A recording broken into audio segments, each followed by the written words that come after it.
ইসরায়েলের সঙ্গে সুসম্পর্ক চায় সিরিয়ার নতুন প্রশাসন। শুক্রবার সংবাদ মাধ্যম এনপিআরকে দেয়া এক সাক্ষাৎকারে এই কথা বলেছেন দামেস্কের গভর্নর মাহের মারওয়ান।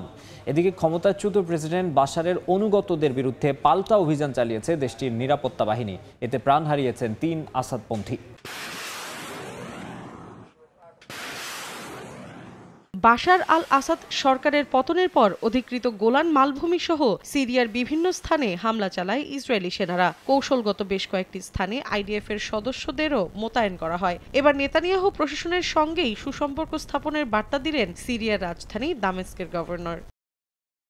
স্থানীয় সময় শুক্রবার বিদ্রোহী গোষ্ঠী হায়াত তাহরির আল শামের প্রধান আল শারাকে উদ্ধৃতি দিয়ে এক সাক্ষাৎকার দেন গভর্নর মাহের মারওয়ান। বলেন, বাশার আল আসাদের পতনের পর সীমান্ত নিয়ে শঙ্কায় পড়ে ইসরায়েল। এ কারণে তেল আবিবের সেনারা সিরিয়ায় ঢুকে হামলা চালায়। কিন্তু ইসরায়েল নিয়ে তাহরির আল শামের কোনো ভয়ভীতি নেই উল্লেখ করে গভর্নর বলেন, ইসরায়েল দ্বন্দ্ব নয়, শান্তি চায়। সিরিয়া ইসরায়েল সহ কারো প্রতিদ্বন্দ্বী নয় বলেও স্পষ্ট বার্তা দেন মাহের।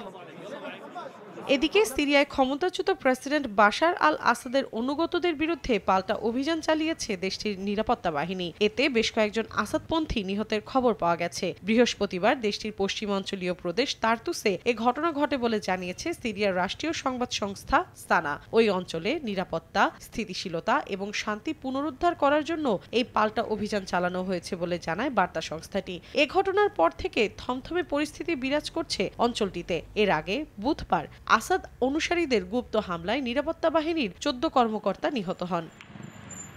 মৌসুমী সাথী, সময় সংবাদ।